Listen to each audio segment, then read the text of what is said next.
We live? We're live, baby. Welcome back, everybody, to another episode of the Late Night Show with your host, Dr. Kojo. We are checking in from the United States on the West Coast, and we have an awesome and amazing live stream for you all tonight. Go ahead and use the comment section to let me know where you are checking in from, and then I will proceed to tell y'all where we are streaming tonight.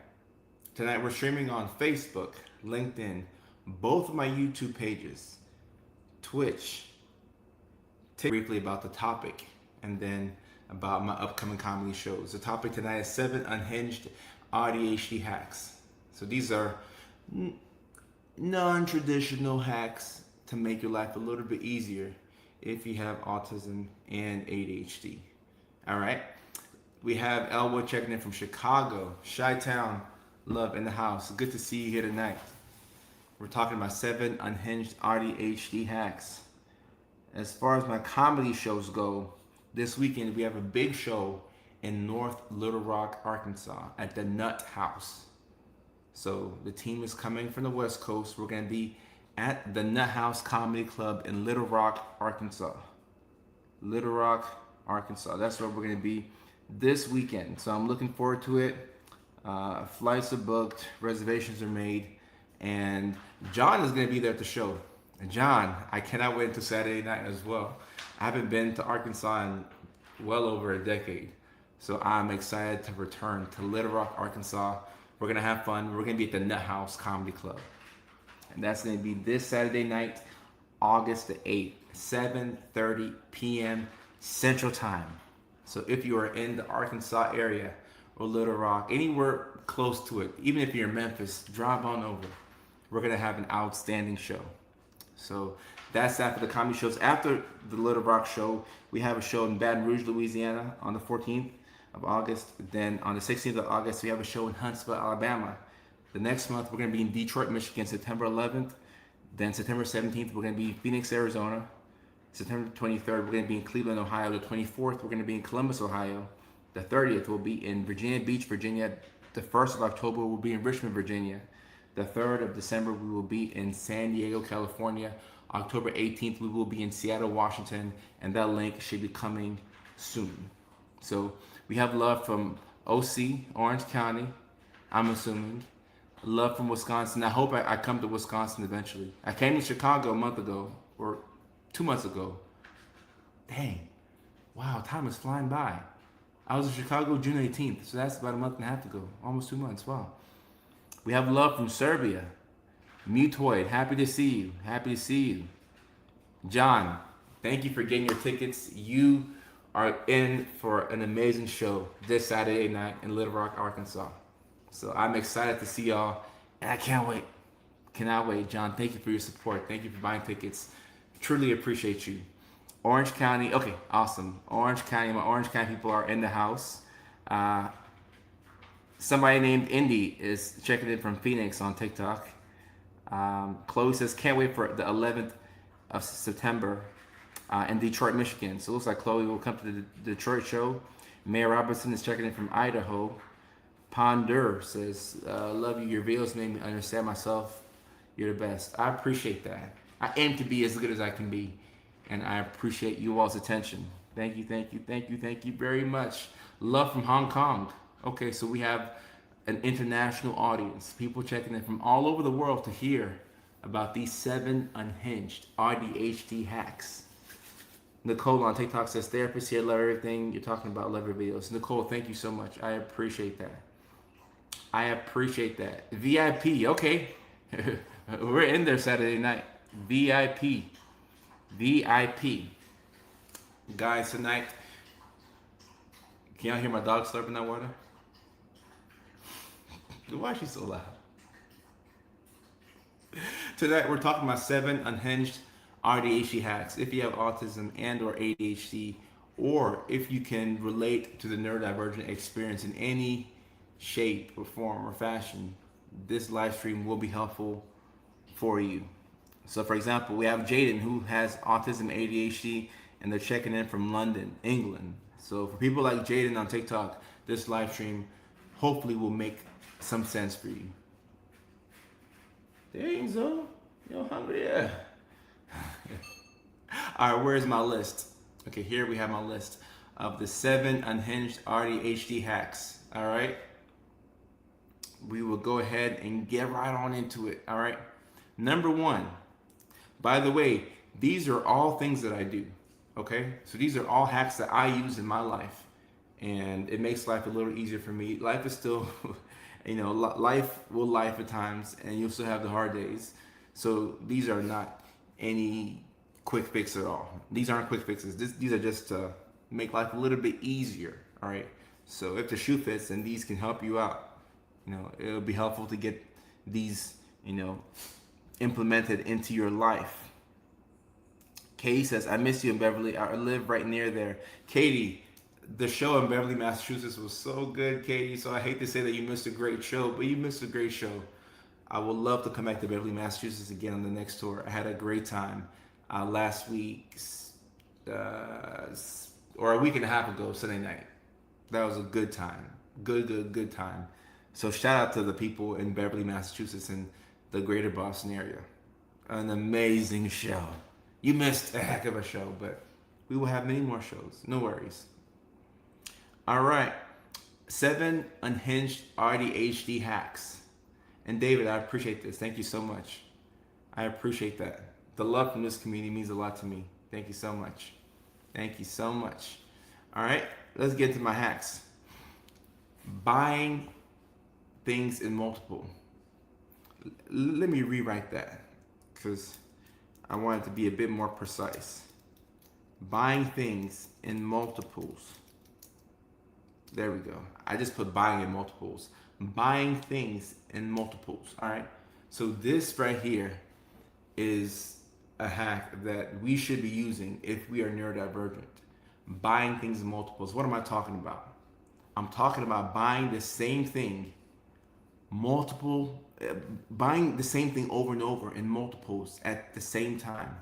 So this looks like you going to the store and you're looking for, let's say a new pair of socks, right? Or you're looking to get, you're looking to re-up on socks. You normally buy 2 or 3 pairs. Instead of getting 2 or 3 pairs, you get 7 or 8 pairs of the same type of sock. Because now, you know that if you lose a couple of socks, they're all the same thing. So there's no mixing and matching. It's all the same thing. Leilani, hey, hope Spider-Man is good. I didn't know the movie was out. Buying the same thing in multiples. And like Squilified says, buying in bulk is key. It is key.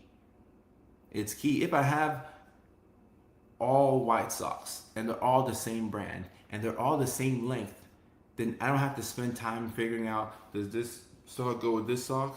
Does this go with this? No, it's all the same thing. So all my white socks are the same type of sock, same length, same brand. All my black socks are the same type of sock, same length, same brand. You're gonna make this very easy for yourself. You want to reduce the amount of big decisions you have to make in a single day. So if all your socks are the same, then we're not doing a lot of thinking. We just grab a sock from the left, we grab a sock from the right. They're gonna match because it's the same type of sock. And if you have old socks that match with other things, whenever you have the time or the money or the wherewithal to take on this task, throw out all the old socks and buy brand new socks. And you're gonna buy the same length. You're gonna buy 1 or 2 colors. I mean, maybe throw in a third if you want to, but you're gonna make this very simple for yourself. Very, very, very simple for yourself. For example, if you also are somebody who loses your charger often, and it's time to buy a charger because you don't have a single charger in your house, instead of buying 1 charger, go on Amazon, see if you can buy the 3-pack or the 4-pack, or maybe a 5-pack. And when you buy the 5-pack of chargers, you're gonna put 1 charger in the car, you're gonna put 1 in the bedroom, you're gonna put 1 in the living room, you're gonna put 1 in the bathroom. So that way, put 1 in your office or work too. So that way, wherever you go, you always have a charger there for you. So now you don't have to worry about taking the charger from the bedroom and then taking it to work or putting it in the car. You have a charger in every single room. So this is making life very easy for you. Very, very easy for you. You want to make things as simple as possible. And I agree with this advice right here. She reads. I'm messing up that name. I'm not saying it correctly. Anyways, what Shy Reads 2954 says here is, when you find a perfect pair of jeans, buy as many as you can afford. I agree with this advice.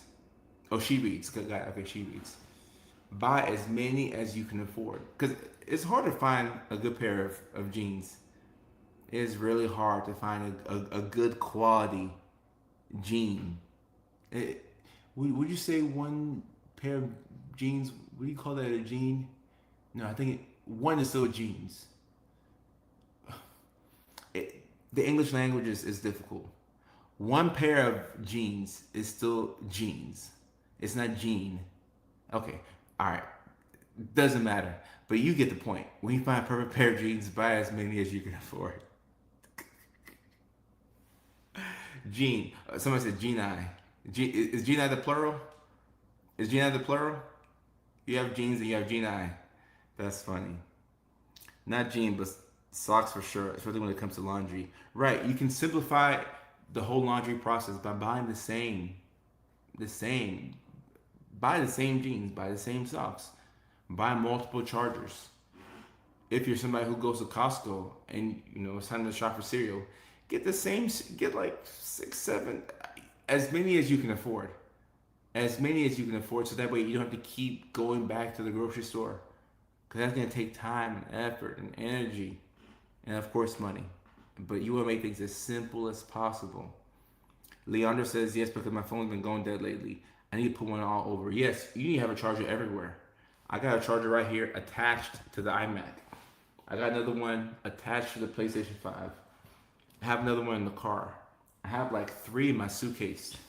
So, look at this dog finding her way to get into the live stream. Just look at this stubborn, cute baby. I have a phone charger in the bedroom. I may put one in the bathroom. I'm putting one all over. All over. Schoolify says the 3 shirt packs too, like the white, gray, black combo.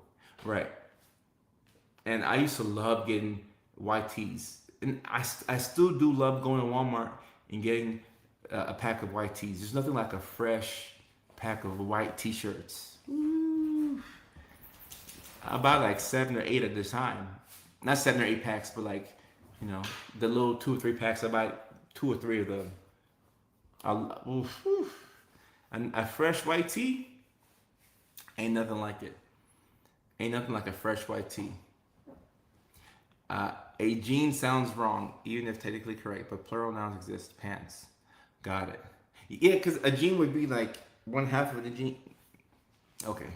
We're going down a rabbit hole that will be hard to climb out of. So it is what it is. Yeah. Chloe says, socks okay, shirts. I need the diversity. Respect right there. Respect right there. Number 2, Zoe. Ooh. Got to crack my neck big time. Number 2, 7 unhinged AuDHD hacks. Number 2, creating fake deadlines. Creating fake deadlines for yourself. Guys, this is important that you create fake deadlines, because the deadline that you have, you probably won't do the thing that you're trying to do until you get very close to the deadline. We don't respect a lot of things when you have autism, ADHD. You don't respect time. You do whatever you want to do, or you want to do whatever you want to do. But you still have to abide within the structure that you have. You got to get to work. You have to take care of responsibilities, take care of kids. But naturally, we want to kind of do what we want to do. So if you create fake deadlines for yourself, now it will get you to start on the task that you have been avoiding for a long time, for weeks. by creating a fake deadline. So if you are assigned a group project and the deadline is, let's just say, it's August the 4th right now. The deadline is August the 18th. Your deadline is going to be August the 11th or August the 10th. I like to give myself a 1 week buffer. So instead of everybody's deadline being the 18th, no, yours is August the 11th. And if you can really respect that deadline of August the 11th, it'll get you to start your work around the 7th or the 8th of August. And maybe by the 11th, you're not actually done with the assignment, but now you're 75% done because you gave yourself a fake deadline. So if you didn't hit the fake deadline, guess what? We still have a real deadline that we can, get the assignment in by. But if the deadline that you have for yourself is the actual deadline of the task that you were assigned, there's a good chance that you'll miss it. And this is how it was for me when I was in second grade. It was how it was for me when I was 20 years old. Same for me when I was 30 years old. And for me today, it's hard to respect a deadline. You have to create a fake deadline before the actual deadline that you can disrespect. So that way you can respect the actual deadline. If that makes sense. Does that make sense? Does that make sense? The fake deadline that you can disrespect. So that way you can respect the actual deadline. Savannah, good to see you. Thank you for your attention. Thank you for your attention. And Daria says, how do you get over the hump of knowing you set the fake deadline, then avoiding it anyways? Great question right here. Great question right here. So let's go back to the example that I gave. The deadline was August 18th, right? And you gave a fake deadline. You gave yourself a fake deadline of August 11th. So normally when you have deadlines, right, you set a reminder on your phone to remind you to complete something by a certain time.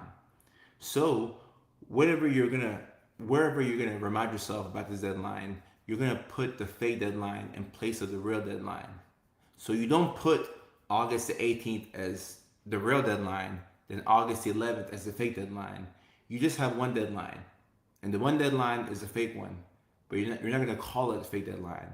You'll just say group project due August 11th. Put it in your phone, and then put a reminder for 2 days before that, a reminder for 1 day before that, or a reminder for a week before that.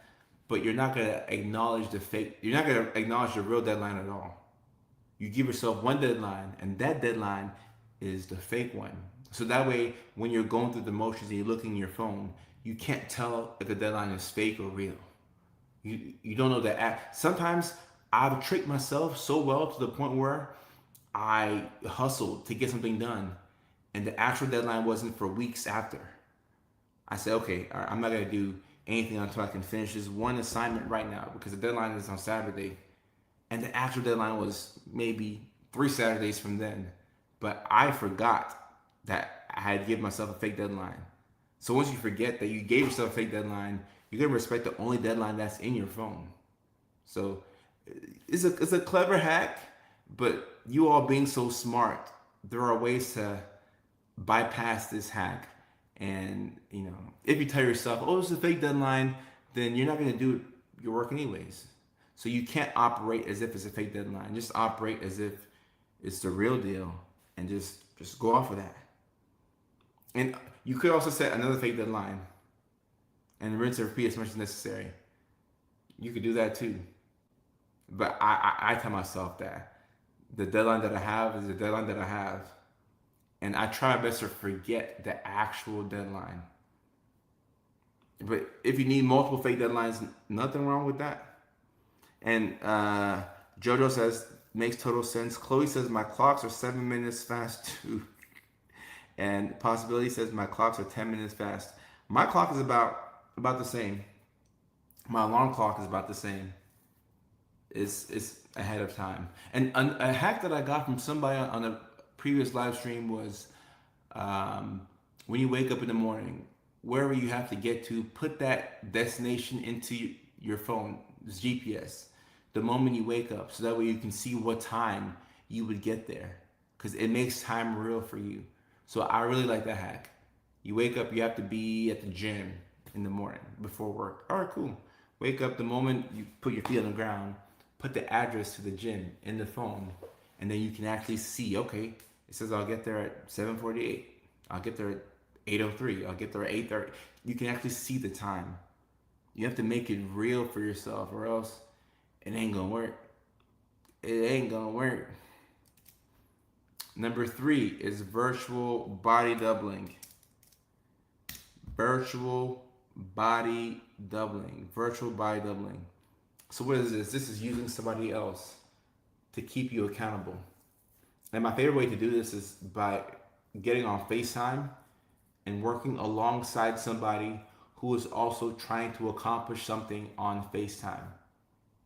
Now, if you have an actual person to help you out with this, is better, right? Somebody who actually comes to your house beats somebody who's on FaceTime, right? It's much better. But if you have someone that you can call and you can FaceTime, you're ahead of the game. You're ahead of the game. It's gonna help. It's gonna help, especially when there are things that you have to do that you don't want to start. But this person is somebody who's gonna talk you into starting. Keep in mind, if you cannot start the task, you will never get it done. I would argue, I don't know what y'all tendencies are, but I would argue that the overwhelming majority of us, our biggest issue is starting the damn thing. Task initiation. If you can just start the doggone thing, you'd be fine. If you can start it and limit interruptions, you will see it to completion. You will finish the thing. But for the majority of us, we don't start the thing, and we sit there and we just drown in our misery and our sorrow because we feel so bad that the thing that we said we were going to do, we never did it. Chris, I know. I had the same reaction about, I'm like, oh, starting. The majority of these hacks that I have for y'all tonight, they all revolve around tricking yourself into doing the thing. And Marjorie, you and I, task initiation, this has been my Achilles heel my whole life. As a kid, this was my Achilles heel. This was my biggest struggle. Middle school, my biggest struggle. High school, my biggest struggle. College, as an adult, and it will probably be my biggest struggle until the day they carry me away in the casket. Task initiation. How do we trick ourselves into starting something that we don't want to do? Which is crazy because sometimes even things that we want to do, we have to trick ourselves into doing them. You'll procrastinate things that you actually want to do. You'll procrastinate playing video games. You'll procrastinate eating your favorite meal. You'll procrastinate hanging out with friends. Because it's just hard to start the doggone thing. So all of these hacks revolve around how can I trick myself into starting the thing? Which leads me to this next one right here. This has been one of my biggest hacks that I didn't know that there was a term for this. And I don't know if this is the proper term, but this is a term that I have come up with to describe what I'm doing. Ghost, good evening. Good to see you. Good to see you. Strategic procrastination. Guys, this one is genius. Strategic procrastination. So what we're going to do here is we're going to procrastinate on one thing by starting something else. All right? We're going to procrastinate on task A by starting on task B. So if you have to get an oil change and you're dreading it and you've been putting it off, but you have to get an oil change, like your car, you're like 1,000 miles past like where you should get an oil change. Like you need to get an oil change badly. Like all your fluids are low. You need to get an oil change and top off your fluids. All right. So you have to get an oil change. That's task A. Now task B is you have to do the laundry. And you hate doing the laundry. You hate getting the clothes from the washer to the dryer, from the dryer back to the bed and folding it. That whole process is frustrating to you. But it's Sunday and it's your only day to get chores done because tomorrow is Monday and you have to work. So what you can do is you can procrastinate on getting the oil change and tell yourself, okay, well, I'll do the oil change later because I have to do this. And now you're doing the laundry to help you procrastinate on doing the oil change. I've done this for so many different things in my life. I've used other tasks that I didn't want to do to keep me busy while I'm avoiding a bigger task. For example, let's say there are some videos that I have to make, all right? And today's my day to make videos and to make content. But for whatever reason, I don't want to make content today. I'm burnt out, I'm tired, I don't want to make content. What I'll do is I'll procrastinate on making videos by catching up on charting. I have to get some notes done for my patients. All right, cool. Well, shoot. Instead of getting these videos done, how about I just take my Adderall and I knock out these notes? Because I gotta get the notes done anyway. So I'll get the videos done later. I'll just work on my notes, and then I'll work on notes for next. I'll get notes prepared for next week. It may not be the pressing priority at this point in time, but it is a productive thing. So it's strategic and productive procrastination, because you could be procrastinating on the main task by playing video games or by sleeping or by going out to happy hour with your friends. Those are all fun ways to procrastinate, but it's not productive. It's not productive. You can productively procrastinate on task A by doing task C or task D or task E. Other little tasks other little things that you need to do that aren't as big of a priority, you can do them. And now it's like, all right, I didn't get the main thing that I needed to get done, but I did clean my room. I did do the laundry. I did meal prep. I did things that will help me out for this upcoming week. And now I just have that one big monster, the oil change. I gotta figure out how and when to get an oil change. That's all I gotta do. That's all I gotta do. And MeToy says, my strategic procrastinating is to start playing video games until I'm bored with it, and then I can and then I can start doing something else because I won't have that thought about playing games anymore. So yes, this can work. But when it comes to things like video games, I I want you to be a little careful, because video games are obviously they're addicting, but they have this tendency to hook you in. And if you are neurodivergent, especially if you have ADHD, you already don't have the best sense of time. So you can be on the game until the sun comes up in the morning and the birds are chirping.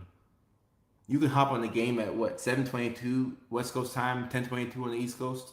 You can hop on the game for an hour at 10:30, and you look at your phone and it's 1:30 a.m. You're like, dang, like where did the time go? Like, I swear I just got on the game. How was 3 hours gone by so fast?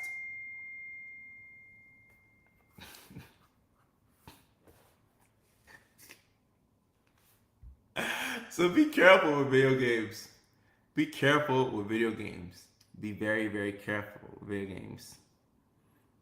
Farhan says, Dr. Kojo, I'm scared. Every month I gamble till all is lost. I set my mind not to do this on repeat. Okay, so normally I take questions at the end of the live stream, but certain things like gambling, I would just advise that you don't do it if you have an addictive personality like me. I mean, I've gambled and I've had some wins, but I've had way more losses than wins. And the only way for me to win when it comes to gambling is to avoid it altogether. But if you're really struggling with it, I would say replace that itch with something else. Replace that itch with something else. Playing a video game right now, wish fulfillment in the void, but boy, it's fun. No, video games are fun. Video games are fun. And between video games and gambling, I would play video games. And okay, if you cap out the games to 1 or 2 hours, that's fine. That's fine. But I know that the way they make games nowadays, they want you to stay on the game for as long as possible. They want you to stay on the game for as long as possible. And between video games and gambling, like I said, I would go with video games, because gambling is it's much more of a slippery slope. Let's just say that. Much more of a slippery slope. Your autism son has to beat the ADHD to keep gambling under control. True, but most of us, yeah. I'll say most of us, the ADHD is stronger than the autism. The ADHD is stronger than the autism, so if it's reversed, you might be alright.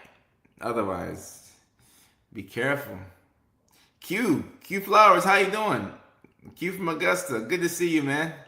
On TikTok, good to see you. Good to see you. I want to write a letter to Nintendo because I'm convinced. Hey, Nintendo don't care about the letter that you send. Nintendo will continue to put that crack into the games so that way people can continue to play it. Nintendo wants you to be on the game for as long as possible. That's what they want. Q, I've been good, man. I've been good. It's good to see you on here. All right, the fifth trick right here, guys. You want to hide your phone from yourself. All right? Hide the phone from yourself. The phone is the problem. The phone is the problem. Nowadays, whenever you pick your phone, just monitor your activity. The next time you reach for your phone, just track your activity and look at what you actually do. When you pick up your phone, you don't do what you said you were gonna do. You pick up your phone, you go straight to social media. Like I'll pick up my phone and like it'll be time for me to pay a bill or to do something important or send an email. I'll pick up my phone and I'll know that I have to, send an email, but then my phone goes to Instagram. And before you know it, I'm scrolling watching Instagram Reels and I'm like, no, like, why did I pick up the phone in the first place? We have to respect how addicting our phones can be. Ghost, you're right. Remember when phones used to be phones. Phones are not phones anymore. Phones are full on computers, smart computers. That's what you have in your pocket. It's a smart computer that can do any and everything. If you have your phone, keep the call volume on max, but not the notifications. Oh, I like that. I like that. Also, phones not allowed on dog walks. All right, so phones. If you take a dog on a walk, you can get away with no phone. But depending on where you hike, you may need a phone.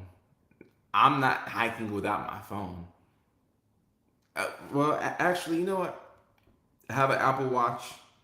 So like maybe I can be okay without the phone. But by and large, the phone is what gets us in trouble. We gotta be very, very careful with the phone. Someone says, bring your phone during a hike, period. Yeah. No, you bring your phone on a hike. Bring your, do, do not go on a hike without your phone, guys. You got bears out there, you got cougars, depending on where you're at. You got mountain lions. Bring your phone on a hike, all right? Bring your phone on a hike. So, yeah, bring your phone on a hike. But the phone is the issue. We have so many things that are vying for our attention, and it's on the Mickey Ficky phone. It's on the Mickey Ficky phone. You have to give yourself rules as to what you can and can't consume. I love consuming content. I make content as well, and I try to make more content that I consume. But every now and then I get trapped in the YouTube loophole, and I'll be watching sports games from years ago, or sports commentary will get me. Like I can be gotten sometimes. But now, what I do is I make sure that there's a reason for me picking up my phone. If I don't have to pick up my phone, I'm not gonna pick up the phone. And I've brought my screen time down by 50% in the past couple of weeks. But it's taken a lot of intentional thought. Now, my new rule, and I got this from Cody Sanchez, she's an entrepreneur. She may or may not have ADHD, but my new rule is no consuming content unless I'm exercising, on a walk with the dog, maybe driving, but no consuming content inside the house. Because I'm not working out in the house. Like, I'm inside the house. If I want to consume content, if I want to go on TikTok, go outside. Do something. Move the body. You want to go on TikTok really bad? All right, fine. Take the dog for a third walk. So that way now the dog gets to, we're getting some type of benefit from it. And while you're on the walk, scroll for ideas and scroll for inspiration. But when you get inside the house, no consuming content inside the house. No consuming content inside the house. Don't do it. Don't do it. You want to consume content so bad, go outside. And even if you don't go for a walk, just go outside. Go outside, take in some fresh air. If it's cold or rainy, I don't care. Still go outside. No consumer content inside the house. Just doing that, you will cut your screen time down considerably. Inside the house, the phone needs to be used as a phone. And what's that for? It's for text messages, it's for calls, maybe emails, but if you have a laptop, you can send emails off your laptop. The phone should be for phone things. Inside the house, no phone usage outside of text and calls. If you can do that, which I'm asking for a lot, I know, I'm asking for a lot. I know, I get it. I'm asking for a lot. Because when we go to bed at night, we want to scroll for a little bit, and this is our only time to spend time with ourselves. I get it. I do it from time to time, every now and then, maybe too much. But if you can keep the phone usage inside the house for phone things and social media and whatever, outside the house, on walks, exercising, yeah, you will reduce your screen time considerably. And you'll be happier for it. You'll be happier for it. All right, and number 6 has to do with a video that I just made today. I think I posted this video today. I should have posted it on Facebook as well. All right. Joy Rose said that they found my content in the beginning of divorce, and now they're healed. Congrats. That's what's up. Congratulations. Ooh. Did y'all hear that? Ooh. See what else we can crack.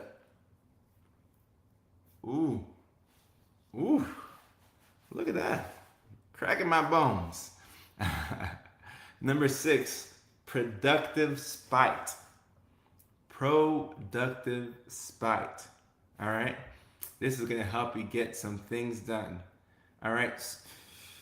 I had a teacher in high school who told me that I would never go to college. I wouldn't be cut out for college. I wouldn't succeed in that environment. And he said I should work at a gas station. And my mom took issue with it, came to school. She was pissed. She was livid. But he helped me out because him saying that lit a fire underneath me. And it pushed me to greatness. And if you have ADHD or if you're neurodivergent, there's a good chance of spite and people telling you that you can't do a certain thing or people doubting you. That will help you reach the goals that you have. Spite can be productive. So instead of waiting around for people to tell you what you can and can't do, and instead of waiting for people to put their limitations on you, you can create these make-believe scenarios in your mind. This is pretty unhinged. We're kind of getting crazy now, all right? But you can create these make-believe scenarios in your mind where you tell yourself, oh, you could never do that. You're not good enough. So this looks like me saying, oh, you could never do a stand-up comedy tour. You're not good enough. It's not what you're good at. And then I'm like, oh, okay, all right, cool. So you think I can't do this? All right, cool. Watch me. So like you're having a full-blown conversation with yourself. Oh, you think you can post content? You're not even good at content. You're not even good on camera. All right, watch. I'll show you. I can make content. I'll show you. You're not gonna pass that test. You barely studied. All right, watch. All right, I'm a steady, and I'm gonna pass the test. Watch. Let me show you what I can do. Let me show you how great I can be. Prove them wrong. Prove them wrong. And spite is push as well because we respond to spite. We respond to spite. Chloe says, I love proving my ex-husband wrong, even if he didn't find out. Laura says, is that like rage cleaning? Laura, yeah. You can tell yourself, hey, look at this living room. Like, look at this place. This place is a mess. Who could live here? I bet you can't clean up this place because you must like the dirt. You must like living like this. You like living in a mess. And then when you tell yourself that, you're like, all right, okay, cool. I won't accept this. I'm going to clean my house right now. I'm cleaning it up right now because I can't live like this. So you can tell yourself this, or somebody else could tell it to you. And if somebody calls out how dirty your house is, especially in front of other people, the pain of that comment and the embarrassment will overwhelm you, and it will kick things into high gear. And before you know it, now we're doing the laundry, we're mopping the floor, we're doing the dishes, we're getting the trash taken care of, we're taking a shower, we're washing the we've taken care of everything that we had to take care of because we told ourselves that we couldn't do it, or maybe because somebody told you that your house was dirty. But spite is one of the best motivators for people like us. And once again, the goal is just to get the damn thing started. Just get the Mickey Thicky thing going. So if you have to trick yourself into getting it, trick yourself. Elvis said this method is actually how I was able to overcome the fear of posting my first video. Right. You told yourself, you can't post videos. Who do you think you are? A content creator? And then you laugh at yourself. And then you're like, no. I can do this. I am a content creator. Or whatever you want to be.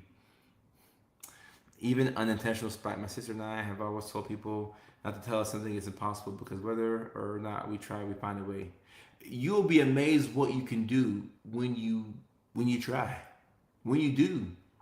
When you do something, you'll be amazed how far you can go, what you can accomplish when you put your mind to something.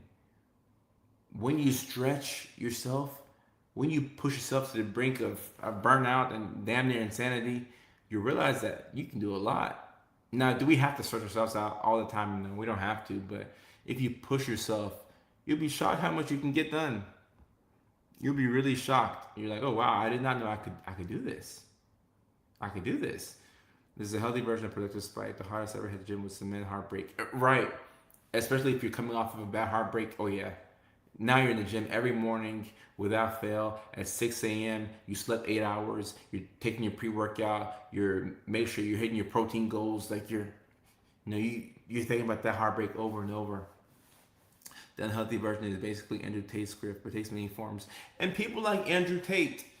Now I'm not familiar with everything that Andrew Tate says, but people like Andrew Tate are huge catalysts for change because his message is so straightforward and sometimes toxic, but it's straightforward. And Andrew Tate, I mean, you pull up the average Andrew Tate video online and he'll say, you're a loser, blah, blah, blah, blah.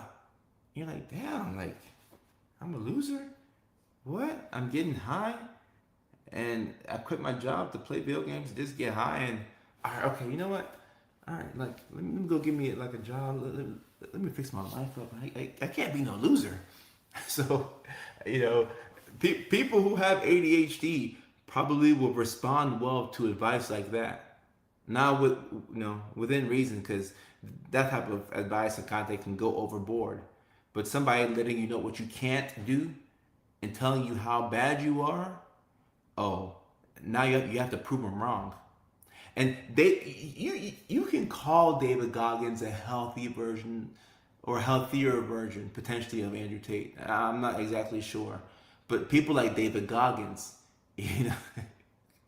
like some people like to have David Goggins like ringtones. The first thing you hear in the morning is David Goggins saying, "Stay hard, you ain't shit." Like it's gonna make you perk up like, oh snap! I'm like, oh my goodness, like. I better get my life together. And for people like us, that just may be the way we respond to, like that could be how we, get the best out of ourselves by somebody being hard on us. Labia, what's going on? Good to see you. Oh, shame. My goodness, shame is definitely the ultimate motivator. Shame, embarrassment, feeling like you're in trouble. These things, that will get you to change. A close call, yeah, that'll get you to change. That'll get you to change. And Ashanti's saying, so there's just no other way. I mean, there are other ways, but if you want quick change, yeah, go through a situation that was tough. Yeah, you'll quickly make those changes, and it'll be automatic. The thing that you struggle to do after a close call, after embarrassment, after spite, after shame, the thing that you struggle to do, the thing that you couldn't do with a full day to yourself. Now you're doing that thing and you're doing other things because that pain, you're like, I cannot feel this pain again. Certain things we only have to feel once or twice, and that's it. Post divorce spite isn't. Oh yeah, breakups in general, but I would say divorces are um, like maybe a different level. Because when you're divorcing somebody, you have to let the government know, hey, I'm trying to separate from this person. So I think that's like a bit exaggerated than just a regular breakup. And I hate to say just a regular breakup because breakups are hard. But when you have to get the government involved to dissolve what you had with somebody, and then you potentially lose assets and lose money and time, yeah. And one thing I hear from a lot of people who are in the process of divorce is, I'll never get married again, which is interesting because the majority of people who get divorced do get married again. But at least while you're in that process, you're like, you know what? I'm never doing this again. I am never, ever, ever, ever, ever, ever, ever doing this again. I got some friends right now, they're working through some issues in their respective marriages, and all of them have told me that if they divorce, like they want to work things out with their spouse, but if they divorce, they are never, ever, ever, ever, ever getting into another marriage. They'll get a girlfriend, they'll have somebody around, but they'll never get married again. And I'm sitting here thinking, like, my goodness, like what are you going through now that makes you feel like you will never get married again? Mickey, Ficky. Chloe says she'd get married again, but she won't elope. Okay. Can men love? Hey, this conversation could take a left turn. Maybe we'll have a live stream where we can be real and we can talk about why um, there's just not as much of a desire for relationships nowadays, especially coming from men. Because I've seen something in the general state of men, like men aren't wanting relationships anymore. And even within myself, like, of course, yeah, you want a great relationship, but like it's like nowhere near the top of the list. Like 10 years ago, the average guy was like, you know what? Yeah, I like me a nice girl. I like me a nice woman to live life with. Now, in 2026, all I see is apathy. It's like, yeah, she cool. She cool. She alright. She alright. She cool. Relationship. Maybe the average cost of a date being $250 has something to do with it, but yeah. Mama speaks. Happy to see you. Ashanti says, would you say marriage isn't great for neurodivergent people in comparison to neurotypicals? I don't want to say that. Marriage is, you can be neurodivergent and you can be married. So don't think that your neurodivergence prevents you from having a fulfilling marriage. You just need somebody who understands you and your neurodivergence when you're married. So probably you need another neurodivergent person or a very understanding neurotypical. But these are things that you should be thinking about if you want to hit your wagon to somebody for the rest of your life. You should think about it. Olivia says, my divorce motivated glow up on every level. Reason I healed my wounds and leveled up my self-development. Yeah, no, you'll become a monster in a good way after a traumatic experience. Resilience is a fascinating topic, for real.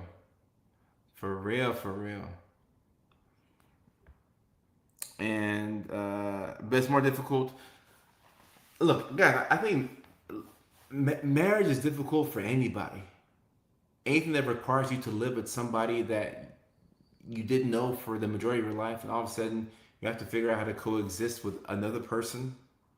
Like just having somebody breathe in your space, like no matter how attracted you are to them in the beginning, it's gonna be an adjustment. That whatever, you know, you know, initial phase infatuation you have, that stuff wears off, and at some point you get to feeling like you're roommates with the person, and you have to figure out how to coexist with that person. That's hard for anybody, not just neurodivergents. I just think that when you are neurodivergent, you have, you know, specific needs that you need on top of, you know, the regular needs that everybody else has. So keep that in mind. All right, and number 7,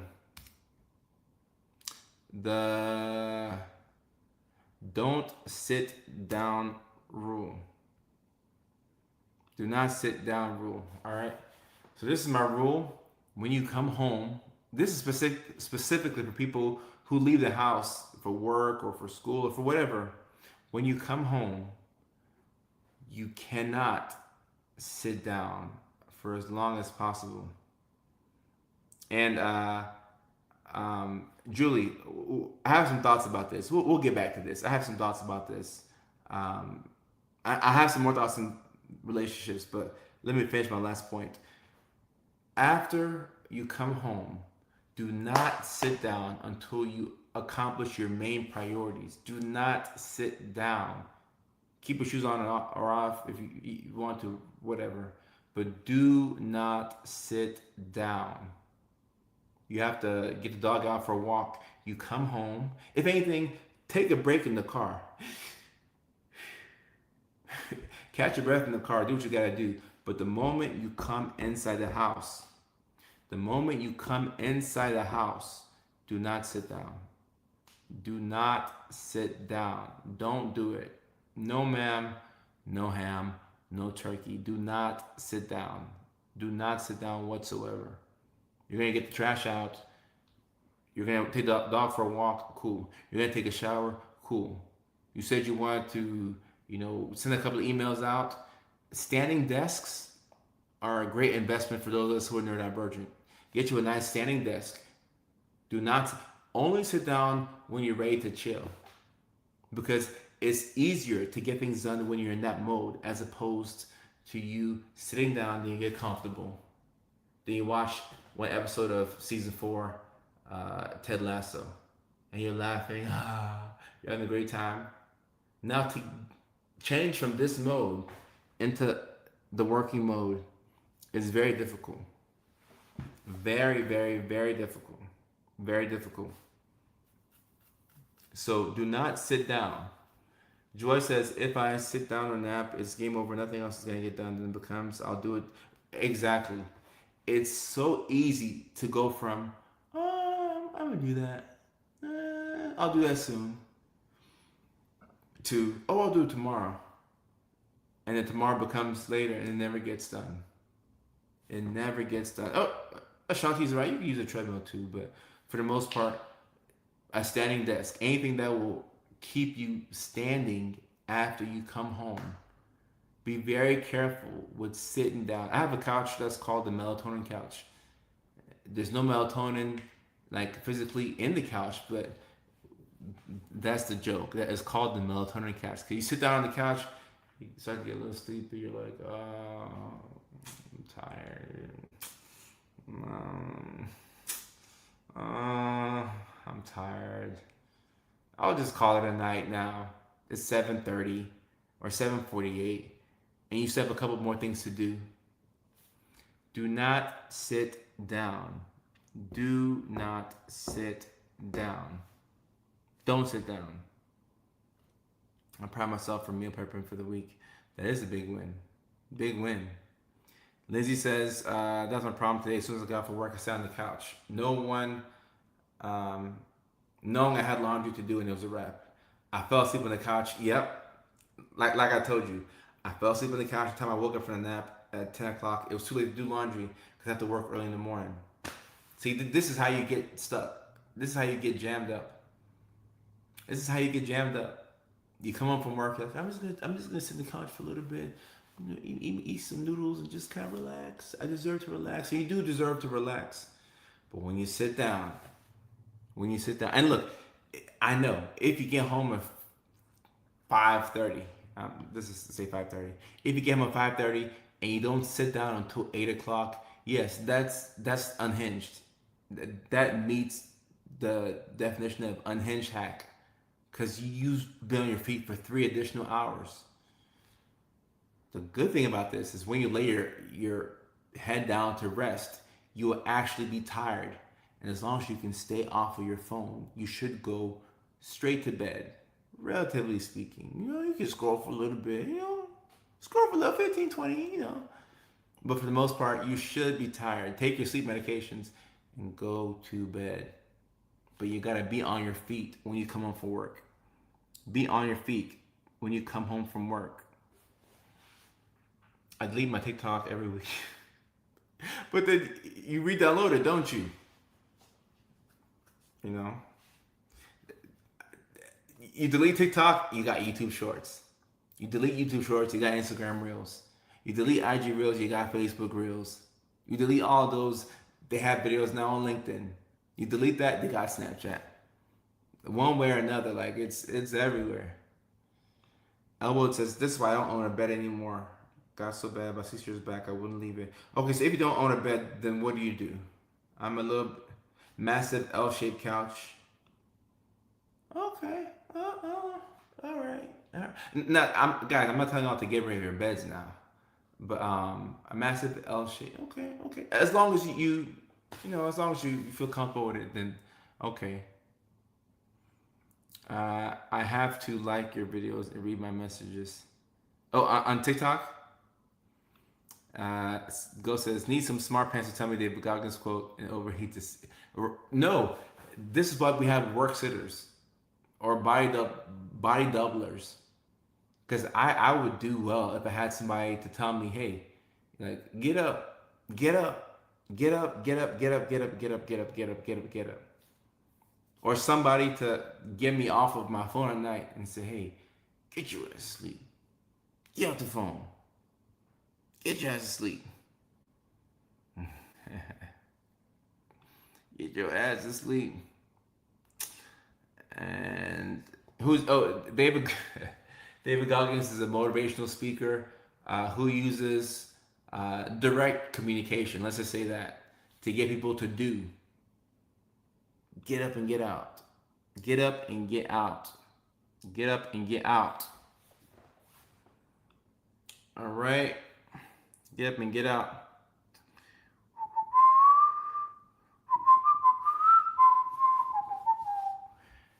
All right. So let me see. Those are my 7 things. Let me see what it says. My 8-year-old is pure ADHD. Last 2 nights, been kind of max. Won't sleep tonight. So give her L-theanine and magnesium. Finally sleeping. Yeah, supplements can be helpful. And obviously, this is your child. Whatever you decide to do with your child, I'm just happy that it's worked. Who's gonna carry the boats? One productive spite.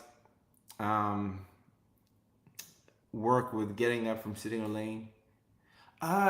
It could. I mean, it has to be something that hits you emotionally. Like when somebody says a comment about you that's not true, you're like, whatever. But if somebody says something about you that you low key believe and you're insecure about, you're like, oh snap! Like damn, like maybe my house is dirty. Maybe I am lazy. Maybe I am incapable of sending this 1 email or 2 emails. So whatever gets you to get up and go.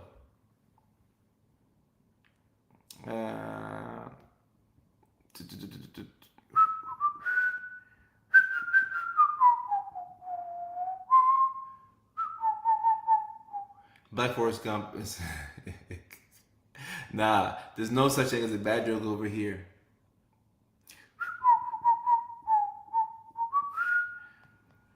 So yeah, those are the 7. Oh, to recap the 7 unhinged AuDHD hacks.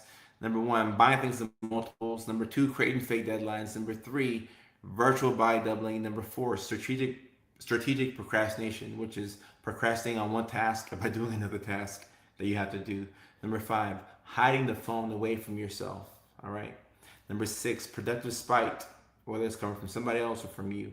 And then number 7, the don't sit down rule. Do not sit down when you come home. Do not sit down when you come home. And yes, this is what I wanted to address.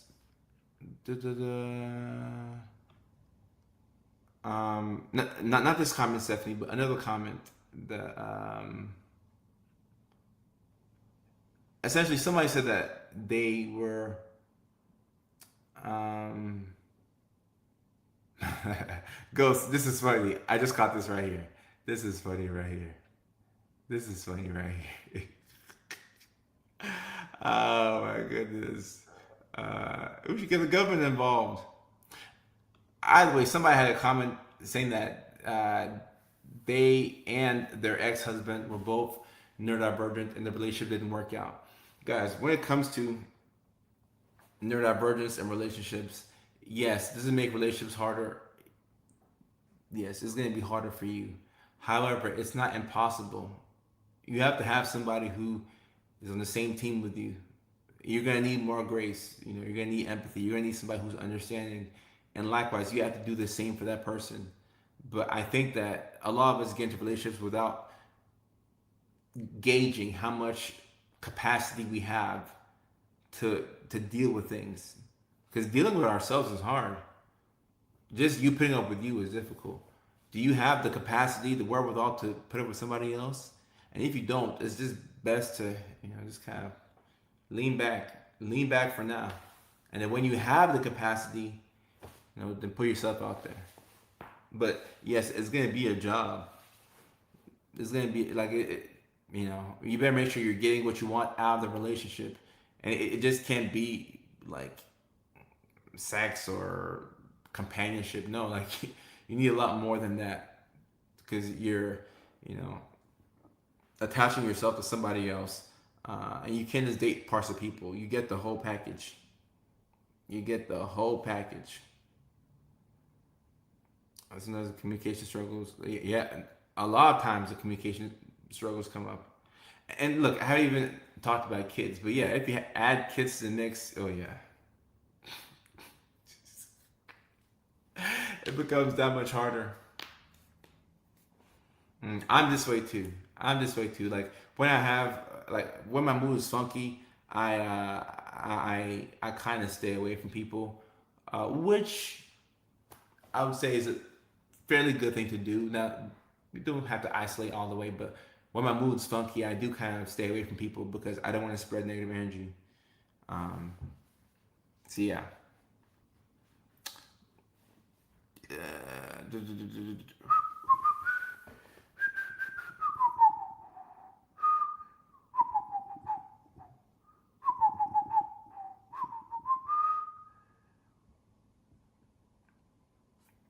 All right. I took care of an issue on uh, TikTok. Looks like my TikTokers are being harassed. So we took care of that issue, guys. And that's all I'll say about that. Let me read out my comedy dates. See? Do y'all see what just happened? I went to Instagram to find my comedy dates and I got sidetracked. I clicked on somebody's story. It's, this is how addicting social media is. It'll throw you off. All right, upcoming comedy dates. This Saturday, August 8th, we will be in Little Rock, Arkansas. At the Nut House Comedy Club. So I hope to see some of you all in Little Rock, Arkansas at the Nut House Comedy Club. If you love comedy, if you have a good time, if you are my people, come out. Little Rock, Arkansas, would love to see you there. The following week, we're going to be in Baton Rouge, Louisiana on August the 14th. Baton Rouge, Louisiana, August the 14th. 2 days later, on August the 16th, we're going to be in Huntsville, Alabama at Levity Live. That's Huntsville, Alabama, Sunday night on August 16th, 8 p.m. Central Time.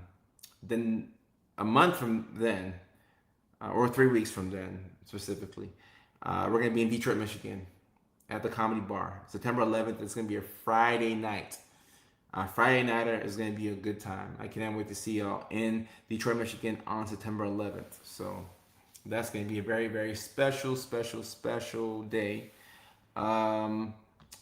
The following week, we're going to be in Chandler, Arizona, or the greater Phoenix area, September 17th, 7 p.m. Mountain Time. The following week after that, we're going to be in Cleveland, Ohio, September 20. I said 20. September 23rd, we're going to be in Cleveland, Ohio. Then September 24th, we're going to be Columbus, Ohio. September 30th, we're going to be Virginia Beach, Virginia. October 1st, we're going to be Richmond, Virginia. October 18th, we're going to be Seattle, Washington. That take link should be up anytime this week. And then December the 3rd, we're going to be in San Diego, California. San Diego, California. And say no to SR and yes to Stack says please come to the UK. Yes, we will look to add the international dates next year, guys. We will look to add the international dates next year. Millie, I appreciate you. Thank you for your attention. And so we don't stream the stand-up comedy shows because it's made for like an in-person audience. But we do take some clips, and we put some clips, mainly crowd work, but we post some clips from the stand-up comedy shows on YouTube Shorts and on all the short form platforms, YouTube Shorts, TikTok, Facebook Reels, IG Reels, anywhere where you can find my short form content. And Pruitt says, "Can you repeat about relationships since I was heavily distracted?" Oh, the long and short of that was that any relationship is going to be difficult. And I think a neurodivergent relationship can be a bit harder than your average relationship.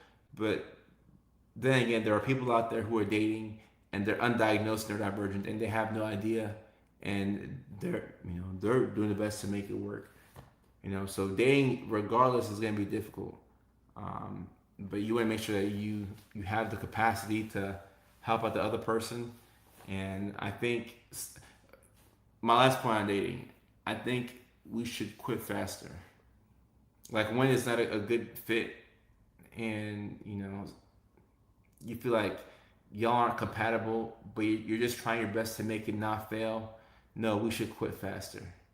Sometimes the issue is not neurodivergence or what this person's doing and the issue is just the fact that you picked somebody that you weren't compatible with. If you don't pick the best possible person for you, nothing that you can do to make it better. Nothing you can do to make it better. You just didn't pick the best possible person for you. So, Prue says, "Can a relationship be fixed where a woman has ADHD and the man doesn't?" Yeah, any relationship can be fixed, but you have to have two people that want to fix the issues in the relationship. So, yeah. Khadija says, "Just got diagnosed at 39 and haven't been in a relationship for 21 years." We're going to see a lot more people with stories like that. People who haven't been in relationships for a long time. And, not being in a relationship doesn't mean that you don't get any loving or any makey-fakey. You might still shuck here and there. But a full-blown relationship, yeah. It can be a lot. So you make sure that you are doing the relationship with somebody that you actually want to do the relationship with, and make sure that you actually want a relationship, and that it's not something that person is trying to convince you to do, or pressure from your parents. Like, make sure that you actually want to do the doggone thing. Intimacy and attachment issues makes it hard to quit. Right, but shoot, sometimes the best thing you can do is to just quit. The best thing you can do is to just quit. And Lavita is right. Being alone in solitude becomes addicting. Yeah, because you get used to yourself. It becomes difficult to accommodate anybody else's needs. Somebody can have a very reasonable request, and you're like, nah. That just means that you don't have the capacity, and that's fine. You just don't have the capacity, and that's cool. That's perfectly fine. All right, y'all. Okay. All right, let me see. Thursday is the next live stream, And then we have Arkansas on Saturday. Yeah. So the next live stream is going to be this week, Thursday night, 9 o'clock New York time, which is 8 o'clock Nashville time, which is 7 o'clock Phoenix, Arizona time, which is 6 p.m. Seattle, Washington time, which is 5 p.m. Alaska time, which is 4 p.m. Hawaii time, which is 2 a.m. United Kingdom time. So that is going to be the next time that we are on this live stream. I appreciate you all. Love y'all. Thank you for your attention. We have one more live stream, and then we're going to be in Little Rock, Arkansas, North Little Rock, Arkansas. And it's going to be a really good time this Saturday night. Thank you, Lavita. I appreciate that. If you're in the area, in the Arkansas area, the North Little Rock area, we're going to have an incredible show this Saturday at the Nut House Comedy Club. And for the rest of y'all, I'll see y'all on Thursday night. And after that, I'll see y'all back around on Tuesday night. So John will be there at the show Saturday night in Little Rock, Arkansas. I'll see John and company.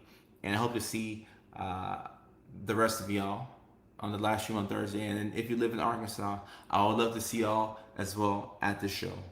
So until the very next live stream, appreciate y'all, love y'all, and I'll see y'all on Thursday. Peace. Eee.